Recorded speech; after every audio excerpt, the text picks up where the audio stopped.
Hi, everyone. Welcome to a very special season finale of our Teal Talk series. This was the first season, and we figured what better way to end it than me hijacking as host and interviewing the regular host. So for those of you who don't know, Jenny Guy, who's our marketing manager, is the usual host. And today, she's going to talk to us about a pretty awesome topic that I definitely want to learn more about, and that's public speaking.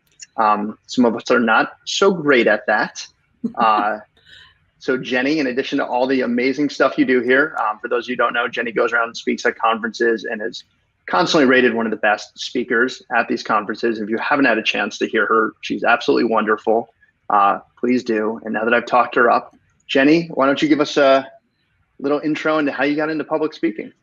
Yeah. Hi, everybody. This is weird, but Eric and I are rolling with it. First of all, can we talk about his awesome teal wall?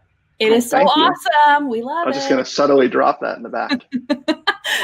So me getting started in public speaking. So this might come as a shock to people, but I have been an actor since I was about 6, and I've been on stage my whole life. And but that's a different kind of thing. When I really got into public speaking, was I taught it. And I taught it in college, and I also have a degree in mass communications. And so I was the host of TU TV, which was my college's TV. So I've kind of always had my foot in the yapping in front of people camp. So that helps. It definitely does help to. I think that since I've done improv and theater, I have way less fear of being a fool in front of people, which I think gives a lot of, helps a lot when you're not freaked out about it. Cause I've done, I played Shere Khan the tiger in The Jungle Book, and really that you can't get more cool or embarrassing than that. So that's fair. So for the rest of us who haven't had those good experiences and maybe suffer from, this is the official term for it, glossophobia, which is the fear of public speaking. Right. Apparently, statistics say it only impacts 4 out of every 10, but I'm guessing for people that sit in front of a computer all day, people like me, it's 10 out of 10. Yeah. So for all of us, how do we get over this fear? And you're not allowed to say that we picture the audience naked or in their underwear. So how do we get over stage fright? What can we do to hide the fact that we're nervous as all heck from the audience? So first of all, we just got a comment from one of our employees that said all 4 out of those 10 people are me. So here's what I'll say about stage fright. I get it. And I'll say what my dad always said to me when I was a kid, because I would get butterflies when I would do other things. And I still get like the butterflies, the nervous tummy before I do certain things. I've got one right now. My dad always said the butterflies were good. And that's you want the butterflies, because the butterflies mean that you care and you're invested and you're passionate about what you're doing. So it shouldn't be looked at as something that you're trying to get rid of. It should be looked at as something that you can harness. Another strategy I can say for sure, and I'm just kind of going to be echoing this throughout my advice, is be honest with the audience. I don't think you're not going to be able to hide a lot from them. If your hands are shaking, or if you're nervous, or you're sweating, or, maybe don't tell them that you've got a really upset stomach or something like that, something that's going to make you super awkward. But you can tell them, I'm nervous. This is my first time to do this, or I always get nervous before I talk.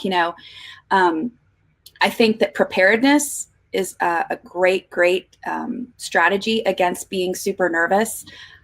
However, I will caution everyone against memorization. I've seen it really backfire on people before, where if you get thrown off on a word or something and then you're just, it all goes down. So I'm going to talk a little bit more about the way I prepare later. But what I would say is be honest with the audience. Do something beforehand, like come up with a ritual for yourself. I kind of have a way that I speak, and the way that before I go do something, when I'm going to give a session, I like to listen to the pump up music. Yes, that's cheesy, but I like to get a little bit of like Rocky soundtrack going, or whatever it is. Not always that, but I listen to music that fires me up. I always make sure that I'm kind of on my own for about 30 minutes beforehand, so I can focus, go over any last minute notes that I have, and then show up early. Always show up early, because there will be technical difficulties and you don't want to be trying to figure them out in the middle of your session. Plus you need time to be able to listen to that pump up music. You're going to put the earbuds in and just be like dancing to the side. Yeah. Eye of the tiger. Love it. Okay. Next time I'm hosting, I'm taking that one. All right. So when you're going to actually pitch, on a presentation or a talk you're going to give, what advice do you have for people? So I think when you're trying to come up with what you're going to talk about, think about what you are so good at that you don't even have to think about it. It's the thing that you love talking about. So for instance, Eric, you might want to talk about site speed. It's great advice. Because I know, but so if it's something that you feel like you don't have to think about it, and it's something that you feel you're kind of a savant at, like it's something that I'm not saying it the best way, but it's something that it's so easy for you, it's obvious, and that other people, you don't know that other people struggle with it because it's so easy for you. So I would say start with that topic, and then I like to come up with a central theme for something, kind of a theme or a riff on it. So my first big session that I started doing before I worked at Mediavine when I was at another company was I wanted to talk about influencer marketing and working with brands. And I wanted to come up with a metaphor that would kind of be fun and funny. And so I came up with making a brand swipe right, which is a metaphor for Tinder. So I decided to do that, but that might not work for everyone, but come up with something that is going to link you to that topic and make it easily digestible for people to understand. So when you pitch that, but first of all, love your topic, because you're going to be spending a lot of time with that topic. If you don't love it, you're not in a good place, because it's not going to stop. So how do we get the actual conference to approve of this topic we're coming from or accept us as a speaker? So first of all, attend conferences, go around, take notes on what other people are presenting, and then find the holes. Where are people not talking about that you think would be interesting for people to talk about? Crowdsource. I always say use the Facebook groups. Ask people what they want to hear about. Ask people what they're wondering that hasn't been addressed yet. Phyllis just posted something, a YouTube clip, and I don't know what it is, and I don't think I need to see it right now. Thanks, Phil. But I think that you find those holes, and then if you know conference organizers, start talking to them in advance. Start saying, hey, I was wondering what kind of pitches you're seeing. And I think things are really cyclical in conferences. I don't know if you've noticed this, Eric, but it seems like they're all in one place. There's a year where something is really popular. And I think that's also the same thing with topics. I feel like there are topics that are really popular, like everyone is talking about SEO, or everyone is talking about affiliate marketing, or everyone is talking about certain things. So if you don't have something that's totally outside of the box from that, find a way that you can attack it from a different angle, and that's a different niche or a different perspective. Like site speed and SEO, maybe. Oh, good. Attack that from an angle. You have a really great metaphor for site speed that I use a lot of the time when I'm talking, or when we talk about asynchronous. I always use your metaphor for that.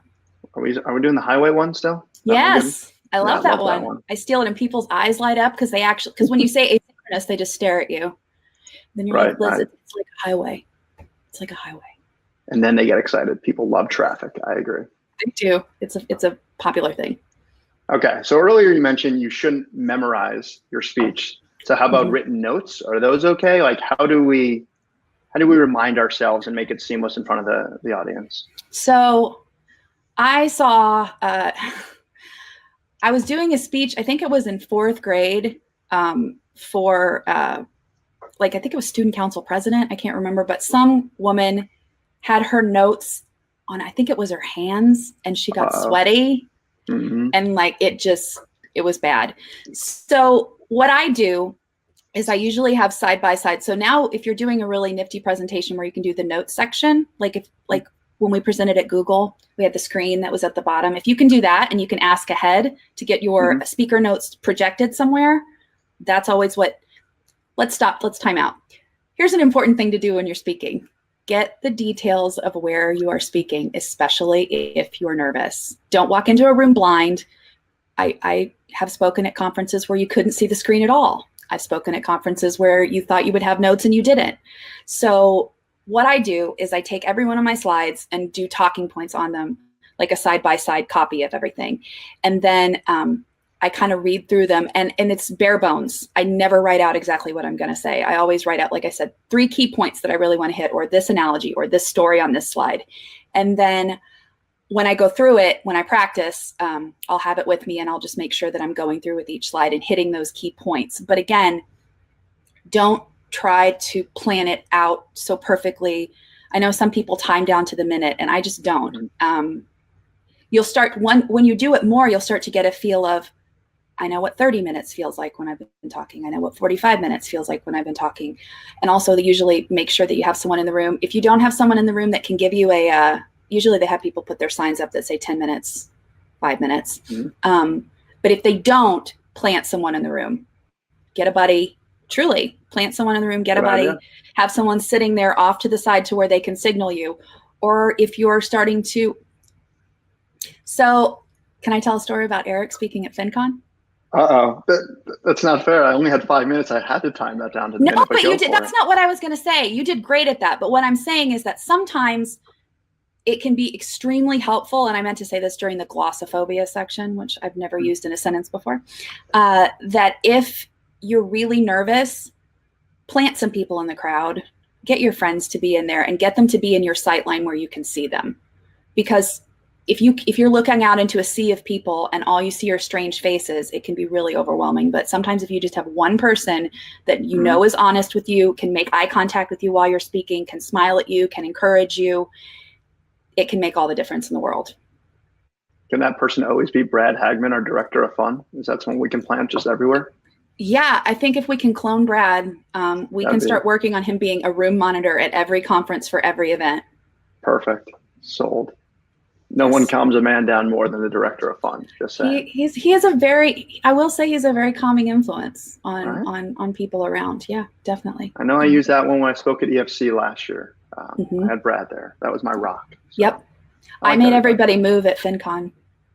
That's true. I made our entire 15 people get up and move into the front row so we could be seen by you. That's how I saw them all. That was all you planting them. They thought I was kidding when I said get up and move. And I was like, no, I'm not kidding. Get up and move right now. Perfect. So for those of us that don't have a signature polo that they wear to everything, what fashion advice do you have? Like, what should we be wearing when public speaking? So I would get a feel for the conference first. I mean, first rule is be comfortable. Make yourself feel good. Wear something that you feel incredibly comfortable in. If you want to rep your company, I highly recommend that, especially if you've got some cool apparel. But if you don't, come up with outfits that you've put together that make you feel really good about yourself. Don't let the time that you're speaking in front of people be the first time that you wear something if you can avoid it. Wardrobe malfunctions do happen to more people than just Janet Jackson. And you need to test it out in a room and test every one of your positions where you're going to be. If you're going to be sitting, test sitting. If you're going to be standing, test standing. If you're going to be behind a podium, if you've got some really great bell sleeves or something on your shirt and you're getting caught on everything, you don't know that stuff unless you do a dry run with it in your outfit and you go through all the things that you're going to do while you're sitting there. So and that goes back to finding out what the venue is going to be like. Yep.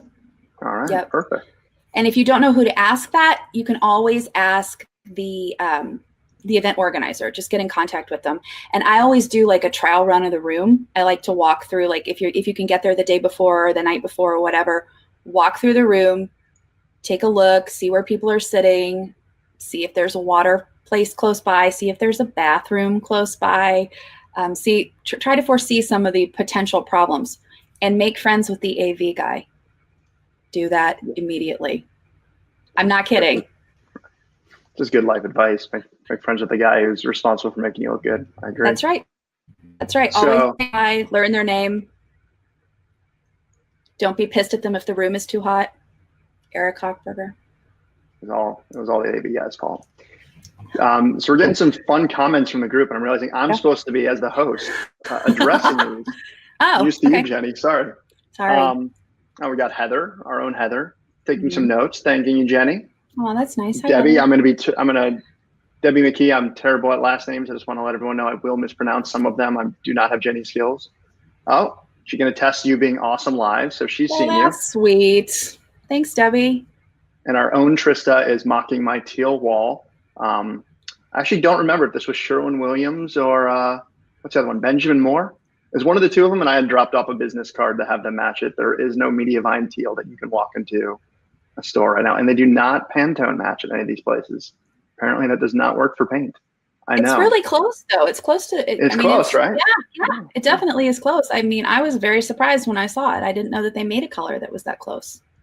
We tried. It's confusing the heck out of my camera, though. That keeps trying to adjust the color. It does keep kind of phasing in and out. Like you'll right? Your whole skin tone will change.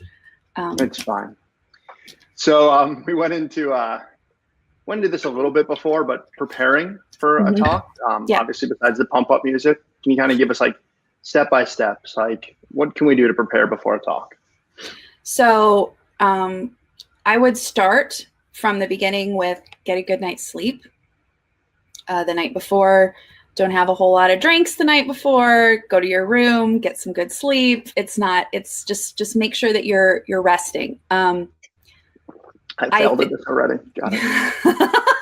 I mean, I failed before too, but that's always my goal, is to get a good night's sleep. Try to eat before you speak, but do not eat immediately within like an hour, I would say, especially if you have a nervous stomach. It's not a great idea to go pound a lot of food right before you go on stage. It can also make you really lethargic. So don't eat a lot of food that's going to slow you down. Try to eat, like I said, try to eat something healthy, something that makes you feel good. If caffeine is good for you, do that. If it's not good for you, don't do that. Don't do things that you don't normally do in preparation to speak, because all it's going to do is throw you off and make you bizarre. Like way too much caffeine, crazy, cracked out. Here I am giving my session. I would say, like I said, other preparations are walking around the space, going and testing it the night before, seeing what it looks like, talking to the AV guy, making sure that they are set up for you. This is actually something that just happened to me recently with a session. If you can avoid being the first session when something is getting started, it's not always the smoothest takeoff. I know that because people are still working through things and trying to work out the kinks, and you get to be the person that all the kinks and everything are worked out on. So unless you're like the keynote and you know for a fact that you're going to be able to get in enough time to check all those things, maybe try to see if you can be a little bit later down on the schedule. Other things to do to prepare. My schoolhood thing was always you got to go first. So you did. No one. You want to get it over with. Compare you to get it over with. All those advantages. I guess less technical difficulties when you're in that. Second could be good. Second, okay. So they only have one person to compare me to, the guy with all the technical issues. Got it. Well, I get that why you don't want things to be compared to you, but they are going to compare you to everyone anyway, because they're going to see all the sessions. It's kind of a fallacy on that one. Water, guys, get water. Make sure that you have a good glass or whatever it is that you're going to, if you get thirsty when you speak, which I do, I really get thirsty when I speak, plant water on the stage. I usually will hide it behind either the podium, if I have a podium, or on a table. Check the clicker situation. That's super important. If you have slides, you want to make sure that your slides are working. There's nothing worse than technical difficulties with the slides. Is that enough steps? Do we need more steps? No, I think the big one, at least for me, is figuring out, like, I know you kind of went over this before with the notes, but walking that fine line between memorizing and the notes. Like, do you practice it like multiple times? I mean, how are you actually preparing the speech part of things? So I go through, like, I'll basically do I call it like a mind dump. So when I come up with the slides and I pare down whatever it is that's going to be on the slide, and then I'm making my notes, I do a version of notes, and this may not work for everyone, but I do a version of notes where I write everything, like everything I think that might be applicable to that slide in my notes. And then going through, I'll pare it down as I start to go through and come up with a more concise version of notes. And then if it helps you to have everything, to do a couple practice runs, just so that you're not reading, but you put all your thoughts out there. And then as you pare it down, you can start getting those notes that are more concise in terms of just one anecdote. Remember to do this thing. Remember to say this thing. And then I know that. So do you prepare, Eric? I know I'm not supposed to ask you questions, but too bad. It's my show. The host in you is coming out. It's fine. Do you do it to where you're literally, like, I know you kind of had to with the FinCon thing where you had 5 minutes only and you had to like time it to the slides, but do you normally go through and really hardcore prepare, like where you have it set? I don't think anyone wants to base it on my strategy. I'm not the one who's good at public speaking. I mean, I can tell you, I do not personally prepare as well as I probably should.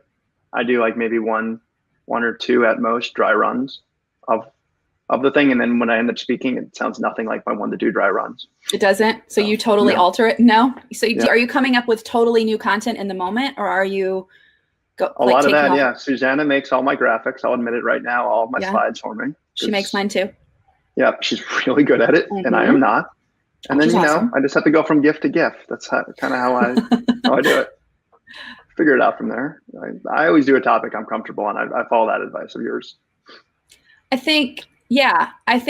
I personally would get really bored if I was trying to go through and do by rote something that I'd done before. And also I find that when you are so prepared like that, and you're trying to, like I said, little things can skip you up if you're trying to be very much word for word, which I never have to worry about with you.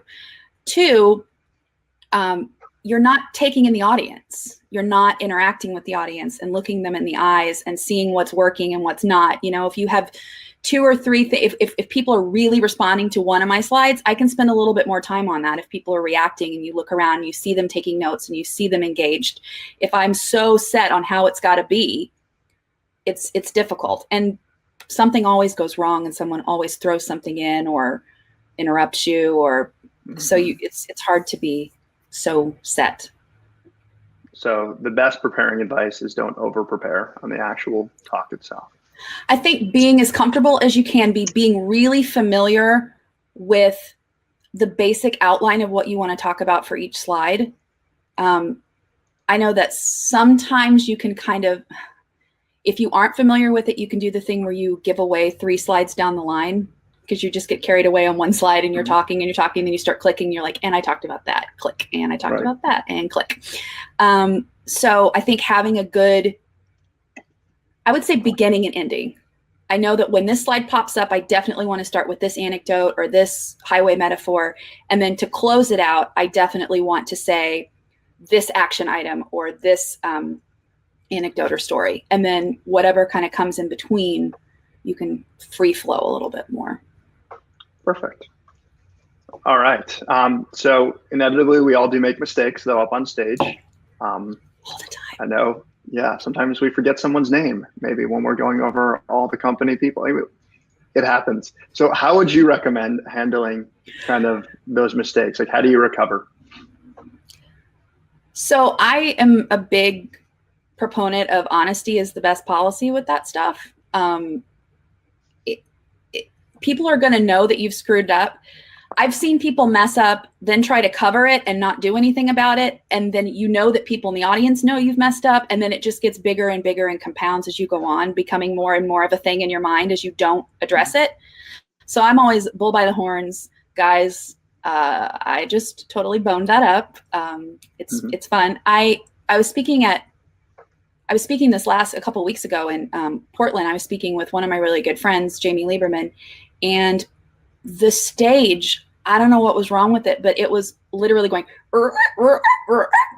like every time you shifted or moved. And finally I just was like, audience, can you hear this? Because it's something that I'm acutely aware of. So just addressing it and talking to them, and it makes you more real. People don't want that whole polished, slick thing. They want you to have knowledge on your topic, but you're a real human being.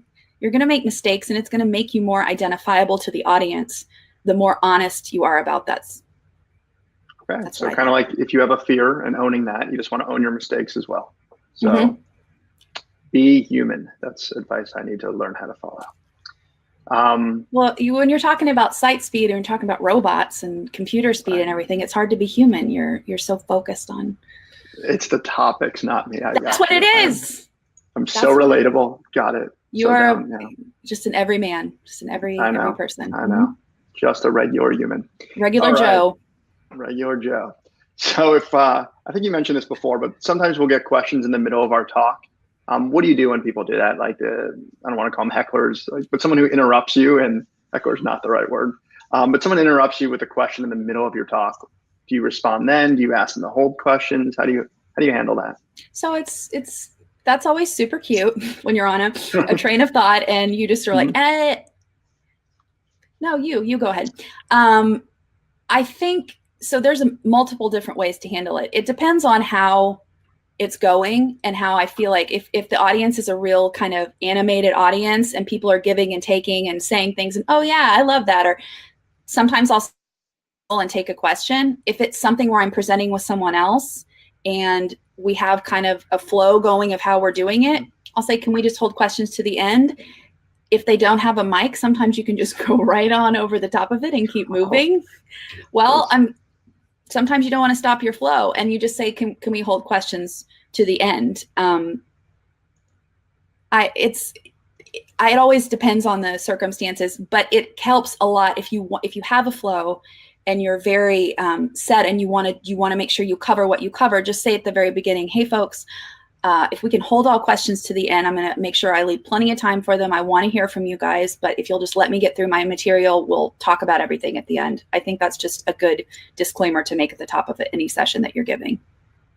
So that's a good reminder. Even though we do have a good flow, Jenny, going right now, I want to remind everyone, ask questions in the comments. Yeah. Jenny and I could talk all day. We'll get into Game of Thrones again like we do before these talks if we run out of things to talk about, but we'll pop in with questions.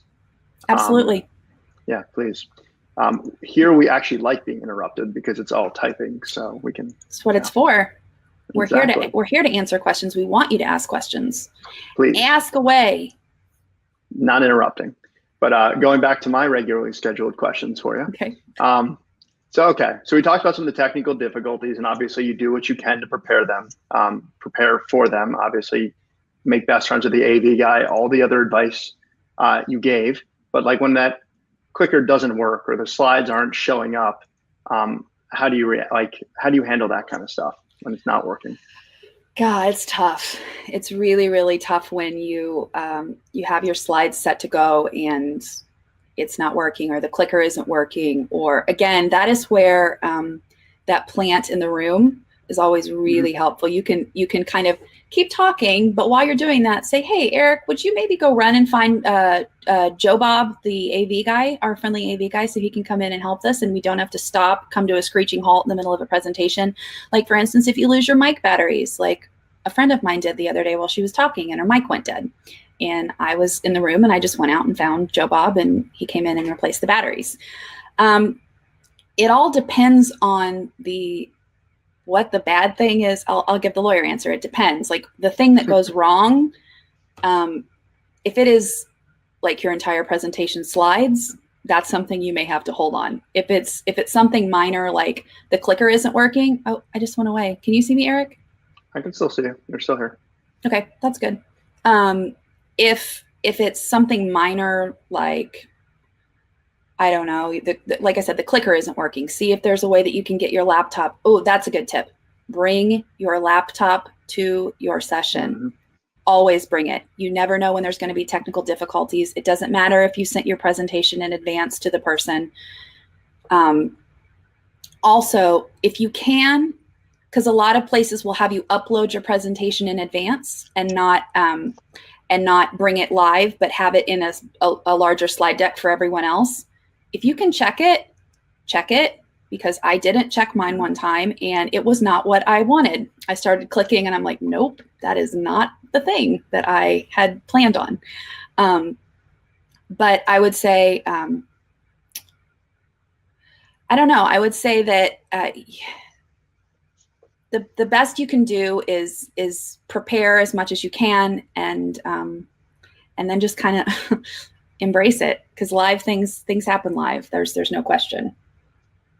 So short of your slides not even working, I mean, it sounds like you'd even still go up on stage anyway. Oh yeah, well, I mean, you don't have a choice if it's right. Presenting Eric Hochberger on site speed and they're there to see Eric Hochberger on site speed. I mean, I would also look at ways to adapt.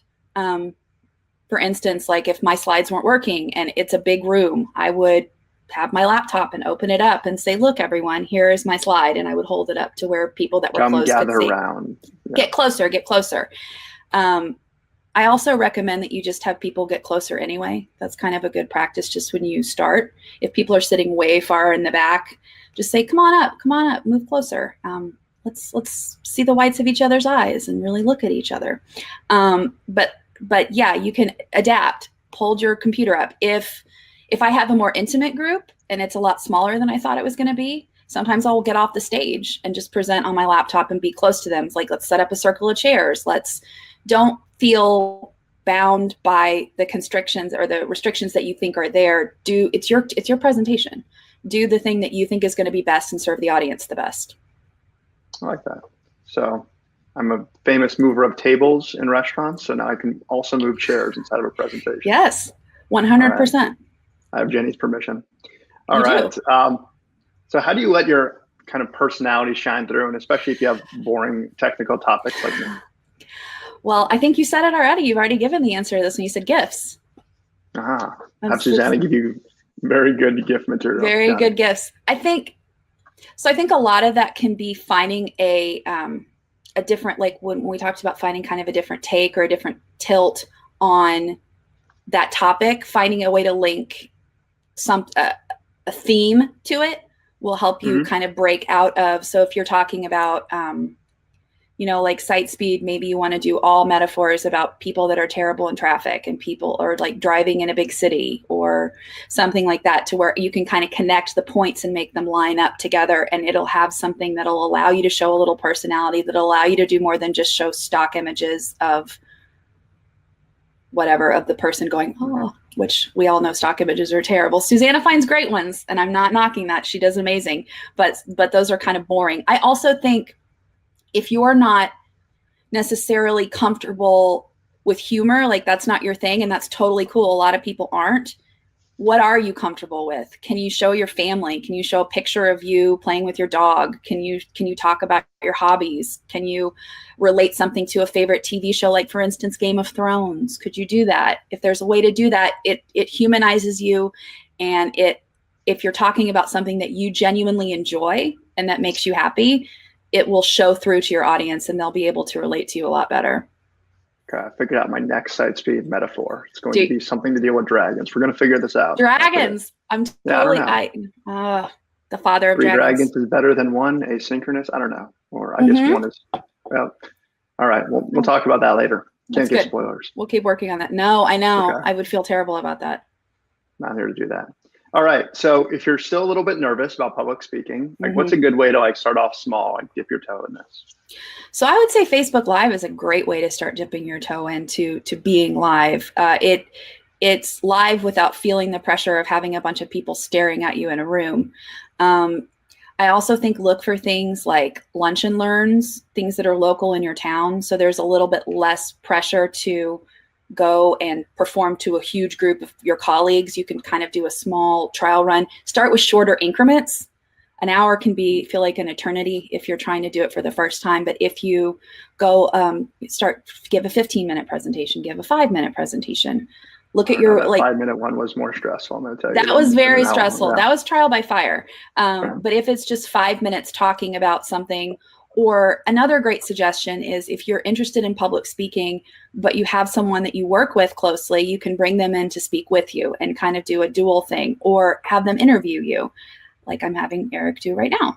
It can kind of defray some of the nerves and put a lot less pressure on you to be the focal point of the whole thing. You can have someone kind of to bounce them. And to be honest, it's fun. It's fun to have someone to bounce things off of and to talk with.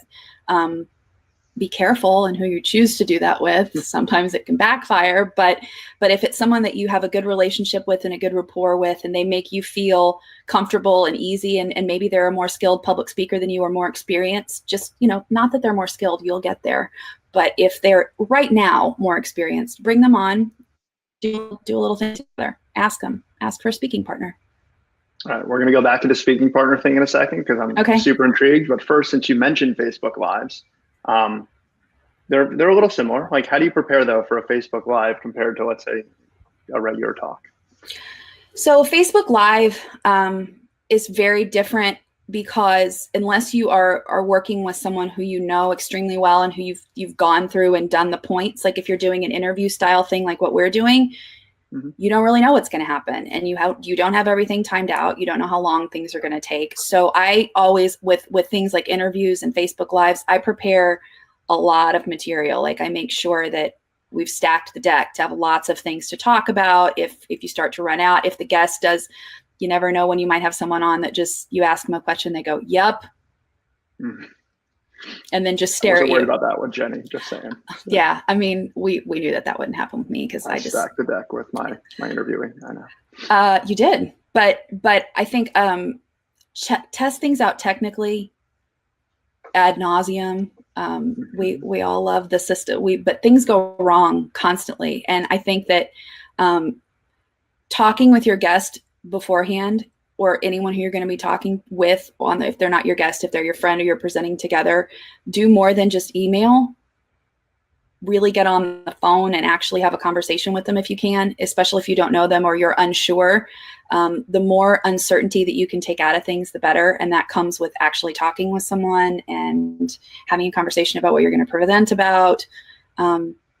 I always also think just in any kind of presenting, if it's a dual thing, you have someone else, make them look good.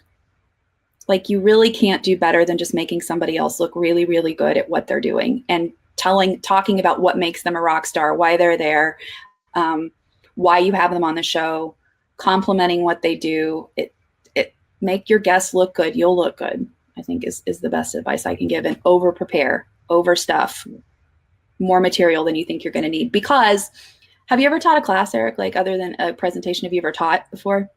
Nope. No, you never have? I have not. I should at some point. I'll teach page speed to bloggers. I don't know what page speed to toddlers. Let's do it and get a camera. I want to watch the episode. It'll be amazing. They'll love it. The highway metaphor will go over like a turd in a punch bowl with those little toddlers. They won't have any idea what you're talking about. You know, when you're sitting in the back seat watching the same damn episode of Mickey Mouse Clubhouse. Yeah. Singing along to Vampirina. It doesn't bode well. Toddlers, I'm not there yet, so I don't know other shows. Vampirina, I know that Vampirina, yeah, it's a good one. So but I was going to say when you're teaching, and it doesn't matter what age you're teaching, it makes no difference because I've taught toddlers, I've taught college kids. If you think that you have enough material listed out to talk about, you will burn through that material in 25 minutes, and then you will be standing there and everyone will be staring at you. So it happens every time. Overstop is the advice I just keep hearing. Oh my gosh, have more than you think, because you think it's going to, and we're going to banter about this for like 10 minutes and people are going to have all these questions and it's going to be amazing. And then people just stare at you. I'm still waiting for the questions that come pouring in here. I know. I'm not as popular as you. These questions aren't coming in. I don't know as much about site speed, so people aren't asking me. Okay, I overstuffed with questions, and I am going to pad this with so much witty banter. It does not matter. We're going back and forth. We're riffing. We're like the Rat Pack. It's amazing. I'm following your advice as I'm giving this or interviewing you. Good. So, okay, going back to the idea of having a co-host. So how do you prepare differently? Let's say when you're talking with, I don't know, Steffi, who you did at our conference, or Jamie, who I've seen you talk with as well. So how do you prepare with another person? So there's multiple ways that this can happen. And again, it's going to depend on how it all comes about. Sometimes you choose your partner and it's amazing. Like when when Steffi and I were put together, or when Jamie and I chose each other and we collaborated on the topic. I think as much collaboration as you can do in that way, with it's beautiful with Google. Now you can just have these shared slide decks and these shared notes, and you can kind of go back and forth and see what you're doing. But still, even with someone who is as good a friend of mine as Jamie's is, and as much as we work together, we still got on the phone a couple of times to hammer out details and talk through things. So yeah, you want to prepare. I think that, but then there are those circumstances where you don't necessarily choose the people that you are speaking with. And that's a different set of circumstances. Sometimes you don't even know them. So I would say the first thing you can do is try to figure out who you're talking with, do a little internet stalking, truly go to their Facebook pages, go to their LinkedIn, see if there's any videos of them speaking. Are they good speakers? What kind of habits do they have? I would always say, even if you can't talk to your fellow panelists, if you're on a panel, talk to the moderator, make friends with the moderator, talk to them, find out their style, find out what their goal is for the panel session, and what kind of types of questions they're going to be asking. And I think that find out if there's particular, if they give you a prepared list of questions for a panel, highlight the ones that you know for sure, like that one I really know about. I'd be excellent at speaking on these topics. But then if it's somebody that you're presenting with together and you're coming up with a topic together, I know that this is counterintuitive to both you and I, but really prepare. You have to prepare even harder when you're working with someone else, because the issue is you don't know what they're going to do. When it's you totally control the flow of everything, and you can very easily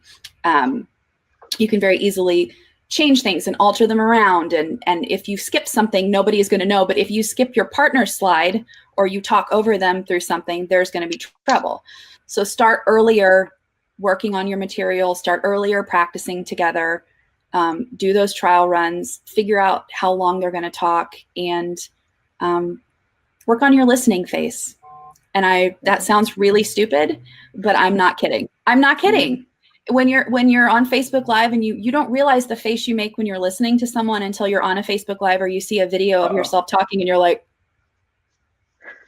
or so, that might very well be I'm gonna have to watch this afterward to see if that's my listening face. Yeah, you could just, when you start to zone out. Yeah. Okay. Or you start to zone out. The other time you really that's going to be our screen grab, by the way. It always picks our thumbnail. They always pick a shot where one of us is looking 100% apathetic, not looking at the camera, or just gaping open mouth. The other time you really have to think about your face, and this is something I've learned from my own personal experience, when people are asking you questions, you have to control your face when people are asking questions, because they could be asking a question and you're just like, that is the dumbest question. Why are you? And I have no poker face, so I'm probably doing that every time people ask questions. So you start to make that face of like, shut up, shut up, shut up, or waiting for them to stop talking.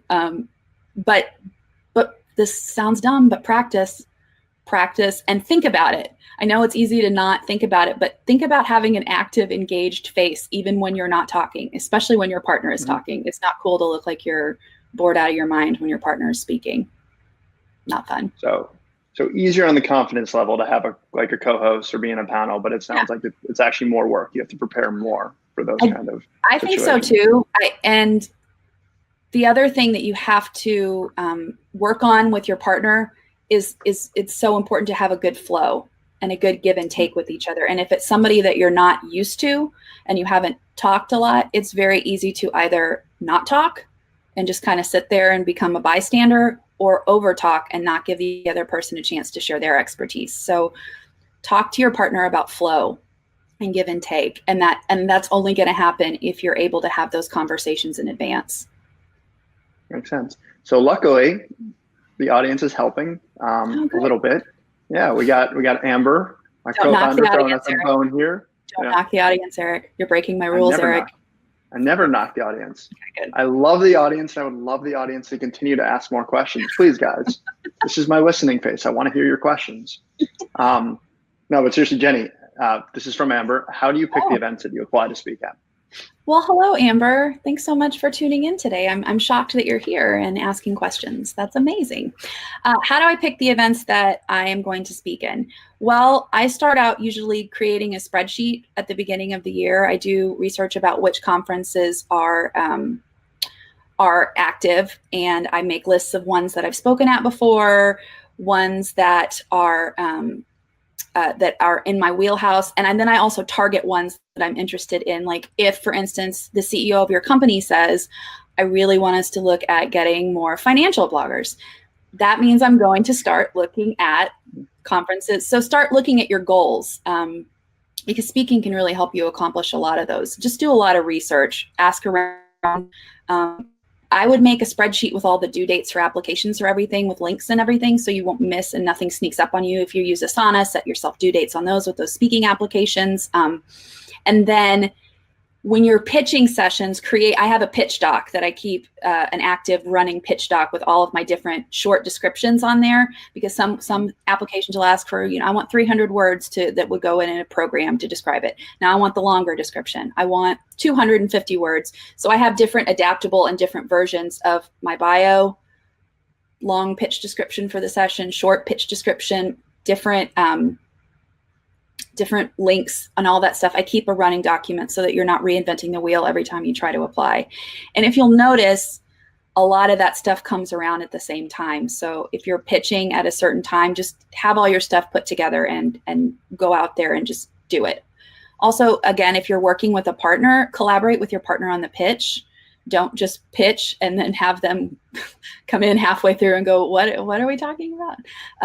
It's, again, the collaboration thing, but I keep everything, like I said, in a doc where I can just have easy access to all the things that I need when I'm pitching. I think that there's Facebook groups asking if you can. I started out as a speaker in being a mastermind leader in this world. I started out doing like roundtables and volunteering to be a leader in that way.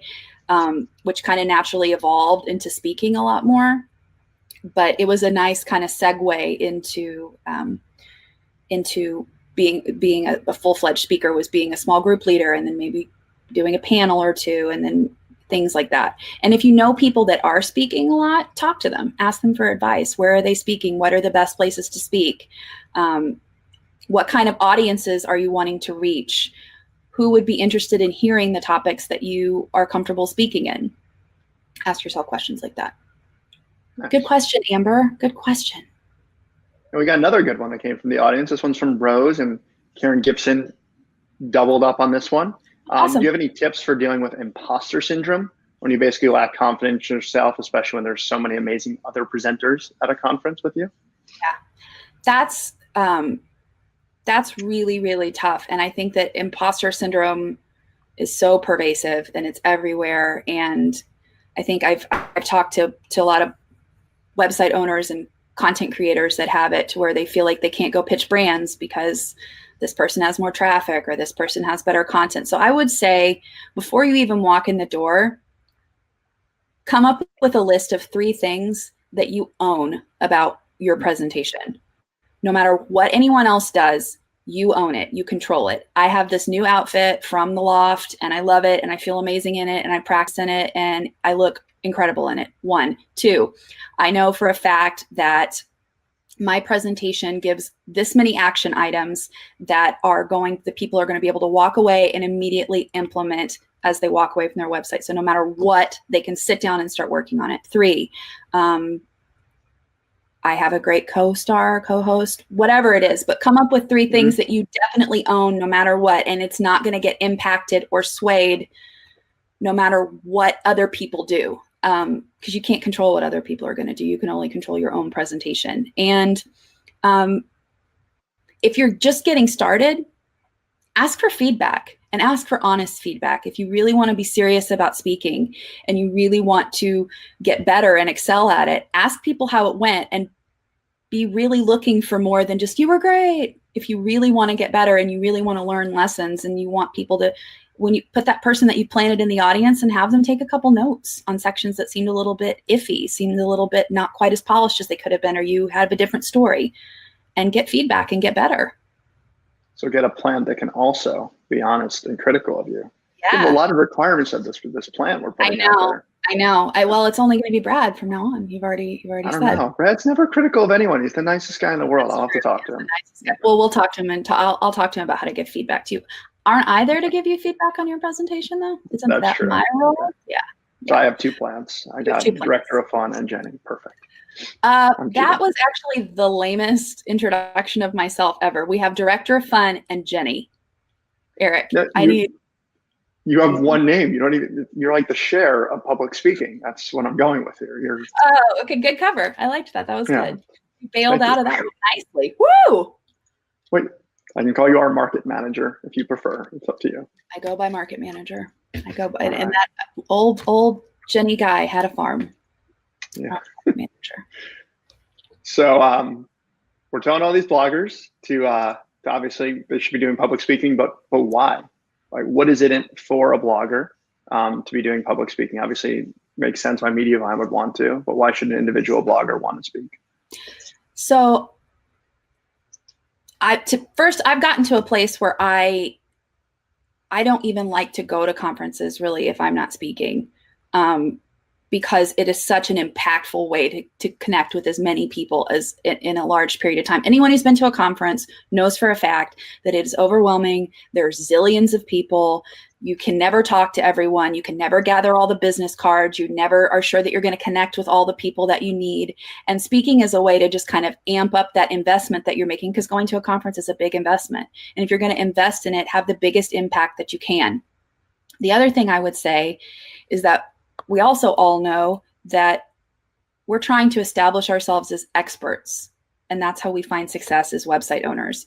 Google has to think of us as an expert in order to share our content.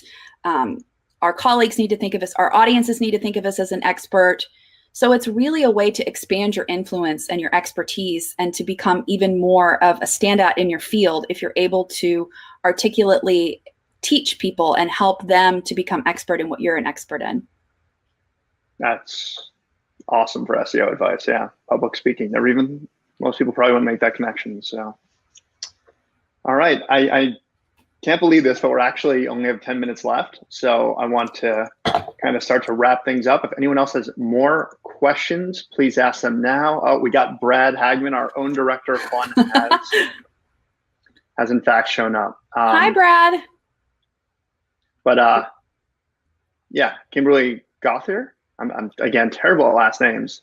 Also, wanted to give some good advice here. She asked a friend to flag her if she starts to ramble. So back to our plans. We have yet another responsibility to add to their list of things to do.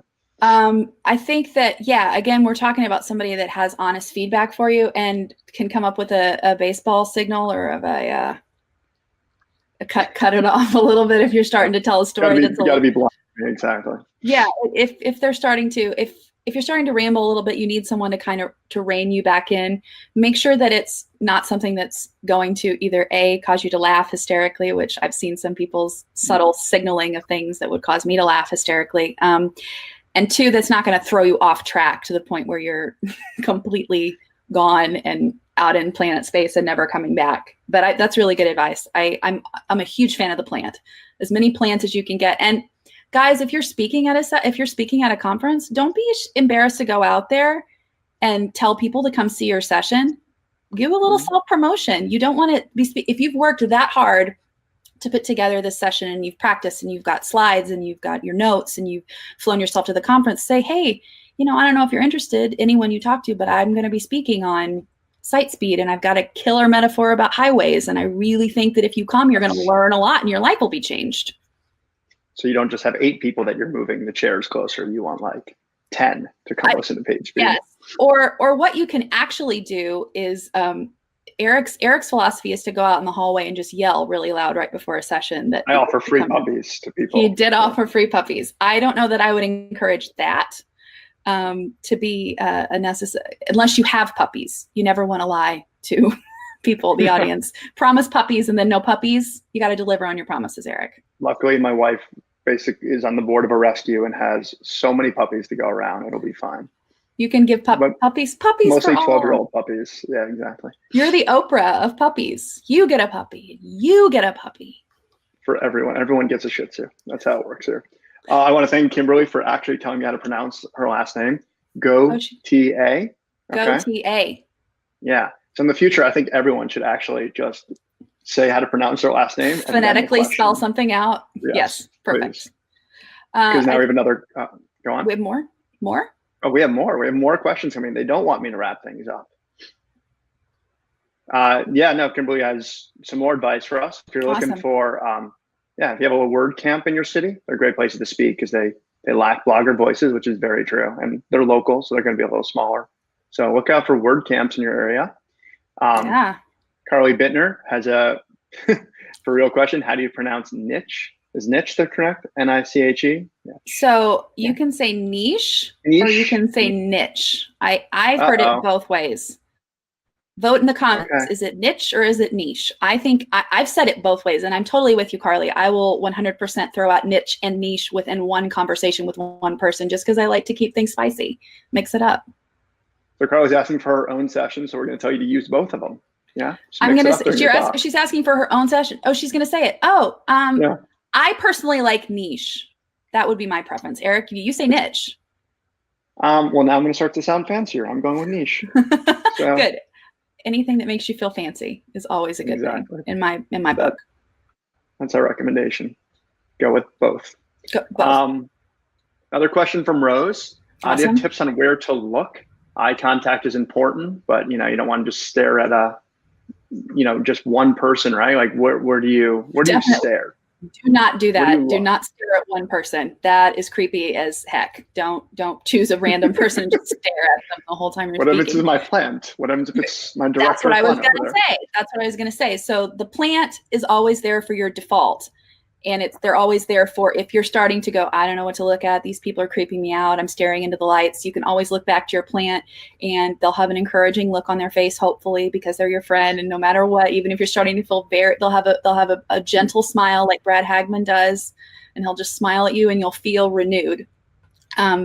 So I like to look at different members of the audience as I'm going through, and I try to make sure that so ideally, if I really wanted to stack the deck, and let's say I'm giving the keynote at the biggest conference of all time, I would, this is a little bit too much preparation, but I would plant people at different places in the house so that I could have different sight lines if I'm starting to get lost or nervous, and I could hit somebody in the far back right corner, somebody in the far back left, center, and then have people that are closer. If you really, really, really want to be kind of crazy about it, you can do that.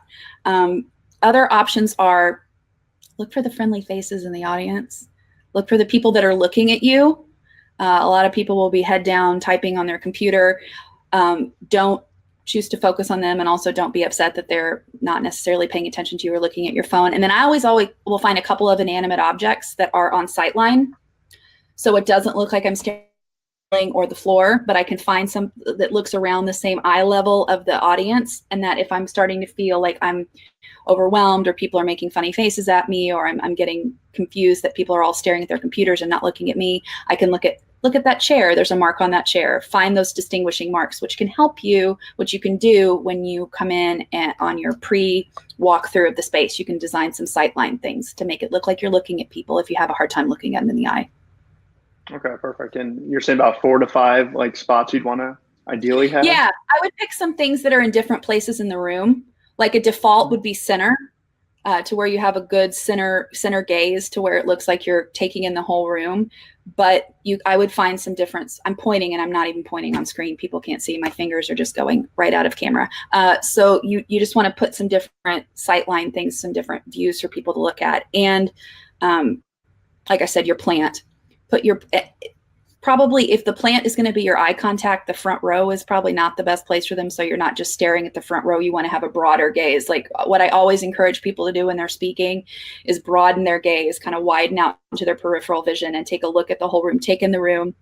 A good time to do that also is when if you're speaking with a partner on a panel. That's a great time to look around the room and look for other sightlines, because you don't always have the chance to go in advance. Perfect. We're really running out of time. My plant is telling me 2 minutes left, 2 minutes. So we're going to go with one last question. And again, It's from Amber. Okay. How do you handle people that start to whisper or talk to each other in the middle of your presentation? Not that would ever happen because you are so entertaining, but in the off chance that someone isn't paying attention. How do you handle things? I think it's kind of, again, it depends. Is it something that is going to be distracting and take away from other audience members' enjoyment of it? One, if your plant is your plant can always give a little shh, and you can give a look to the plant and then give a look to the obnoxious people and have your plant take care of those people. Your plant has so many job duties. I hope you're paying them well. They're good. Well, you're going to be my plant from now on. But in other ways to deal with that, I've seen people just say, just politely say, if you'd hold all questions to the end, that would be great. Do they have questions? No, just talk over them and give them the benefit of the doubt. I know you're talking really in depth about the things that I'm saying. I will give you an opportunity to ask questions at the end of my session. But unless it's something that is so distracting that it's keeping other people from enjoying or hearing my content, I usually just try to ignore it. Either ignore it or have a bouncer for a plant. Have my plant bouncer. Yeah. Okay. Perfect. So I'm going to hand you back the host hat for the end of this one. because I feel like as this season is coming to an end, maybe we have something cool coming up this summer that you want to talk about. Might. So this has been really fun, Eric. Thanks for having me on my own show. I loved it. Thank you for letting me host it. This was fun. It was a lot of fun. Sick, I'll learn to step into this. And I love it. So we are on as Eric said, we are on our final episode of Teal Talk for this season. We've been doing this since September, and we've come all the way to here now, but do not despair. Try to hold your tears back. Teal Talk will be back after the summer, but what we have coming up is our second annual Amazing Summer of Live, where we're going to be having a live session every single week. The date will kind of vary depending on summer holidays and things like that, but we're going to be talking about so much cool stuff, everything Mediavine, from Create to Trellis to SEO. We're going to be talking site speed. We're going to be talking about things outside the blogging world. We've got so many amazing topics and guests planned. It's going to be even better than last summer, which is a little bit crazy because last summer was really a rad, but I think it's going to be. I'm excited. Awesome. I'm hoping I'm the one speaking on page speed, but we might have to wrestle that person for that spot. All right. You are. You but already got it. All right. Nominated. All right. Well, yeah. Thank you guys all for listening to the final Teal Talk. And not final of the season. Sorry, obviously. We'll be back. We'll be back. And Jenny will be hosting it again. But thank you guys all for listening today. Thank you for the awesome questions. And I will not see you next time, but Jenny will, right? I will. It is actually, we're looking at the 6th of June so we're going silent for a couple weeks to get everything ready for Summer of Live, but we'll start sending some promos out. So you'll see who we've got coming up, but we're excited. The 6th, we're excited, and subscribe to the Mediavine YouTube channel so you won't miss any of our awesome episodes. All right. Thank you guys. Bye. Bye.